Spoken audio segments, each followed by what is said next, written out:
As many of us know, the ashes of the paraduma, the red heifer, are used to purify those who are ritually impure. Additionally, as some of us know, Hashem does not really issue this mitzvah, this commandment at this time after the story of Korach, which took place in last week's Parsha, and after the story of the spies, which took place 2 weeks ago. Because after all, points out the Netziv and Hamikdavar, the Torah explicitly tells us that the purification of the Leviim, which takes place in Parshas Bahaloscha, involved the sprinkling of the ashes of the paraduma. And the Netziv cites the Seder Olam, a historical account by Chazal, that the ashes of paraduma actually were burned on the second day of Nisan, the day after the Mishkan was built. And therefore this event clearly takes place before the sin of the spies, before the rebellion of Korach, which begs the question, what is it doing here? We know of the principle in Muktam Muchar b'Torah that sometimes the Torah records events out of their chronological order for thematic reasons. As such, it's okay that this mitzvah is written here now, but the question is why? On the one hand, we can assert that the section of Para Aduma is specifically recorded here because of its linkage to that which is recorded afterwards, the death of Miriam. In fact, the Gemara in Muskat makes this assertion. The juxtaposition of the Para Aduma with the death of Miriam sheds additional light on the death of Miriam. That just as the ashes of the Para Aduma serve to atone for sin, well, what sin? The Tosas points out that it atoned for the sin of the golden calf. So just as the Para Aduma atones for sin, so too the death of Miriam, or any righteous person for that matter, serves to atone for the sins of the generation. On the other hand, we can assert that this section of paraduma is specifically recorded here because of its linkage to that which is written beforehand, namely the rebellion of Korach. In fact, the Netziv makes this assertion.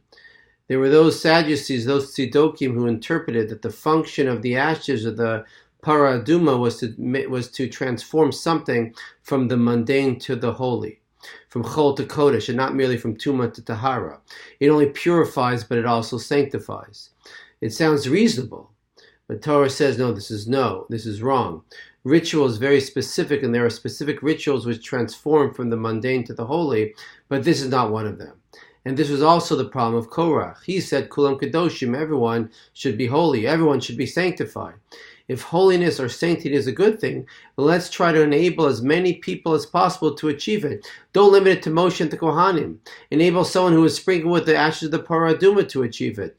No, it doesn't work. The paraduma incident sheds additional light on the rebellion of Korach. These are two approaches to explain the placement of the paraduma specifically at this point. One approach linking it to the event afterwards, and one approach linking it to the event beforehand. But perhaps there's a third approach, that the paraduma simply may serve as a bridge between what happened beforehand and what happened afterwards. Because the Ibn Ezra writes that nothing of note, neither prophecy nor a significant event worth recording occurs between the events of the first year and the 40th year. Then what happened during these 38 years in between? The Torah tells us paraduma. The mitzvah of paraduma occurred during these 38 years in the desert. What does that mean? So at one level it means death.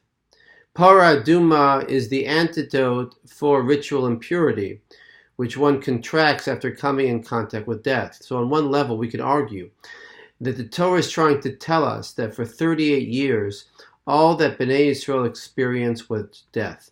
Nothing positive, nothing of note, no prophecy, just death and the ashes of the paraduma. But the question is that all? Is the Torah placing paraduma here to teach us that death permeated the camp of the Bnei Yisrael for 38 years? Or maybe it's more than that. I think it's more than that because of what Yirmiyahu said. What did Yirmiyahu say?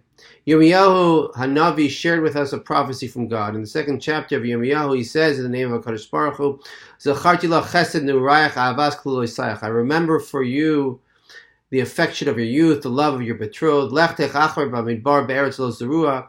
How you went after me in the wilderness in a land that was not sown. HaKadosh Baruch Hu remembers with fondness, as it were, how Bnei Yisrael, in our youth and our early stages, demonstrated faith as they followed God in the desert. Now, this is a very positive account of the Bnei Yisrael sojourn in the desert, which begs the question, why does the Torah gloss over this point? All we read about is how they complained nonstop and were punished for it.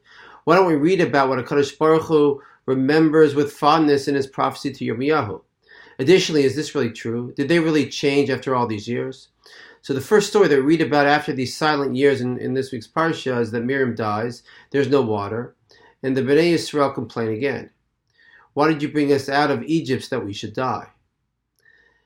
And the question is, did they really change? Is Yirmiyahu's prophecy really true? So the answer is yes, I think. Yirmiyahu's prophecy is true. They were faithful to God during the 38 intermediate years, and the truth is, says Rav Yair Khan from Yeshivat Har Etzion, if we pay close attention to what the Bnei Yisrael said to Moshe, it's a little different than what the parents said 40 years beforehand. This new generation tells Moshe, Lama hali sanu mitzrayim lahavio sanu el hamakom hara hazeh. Why did you take us out from Egypt to bring us to this bad place? Lo makom zera uteina v'gefen v'rimon umayim ein lishtos. It's not a place of grain or figs or vines or pomegranates. There's not even water to drink. Water here is an afterthought. What's their primary concern? Grain, wheat and barley, figs, vines, and pomegranates. This Sheva Minim of Eretz Yisrael.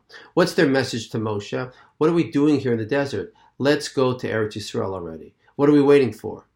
It's a different generation with a different set of priorities.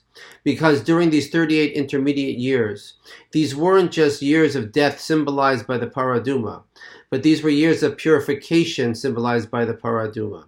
And if we understand what Paraduma really is, it's that we don't understand what it is.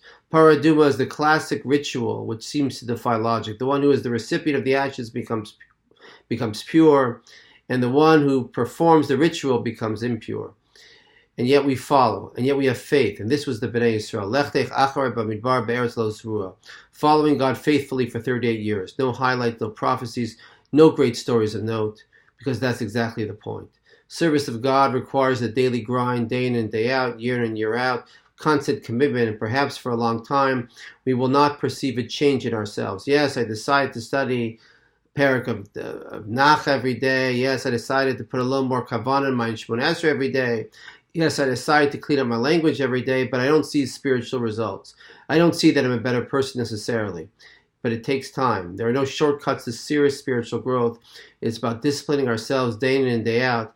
But we have the bracha that even if we don't see anything spectacular in what we are doing, God willing, if we are disciplined, then many years down the road, HaKadosh Baruch Hu will bestow upon us the same blessing that He bestowed upon Bnei Yisrael in the desert of Zacharti Lach Chesed Ne'urayich.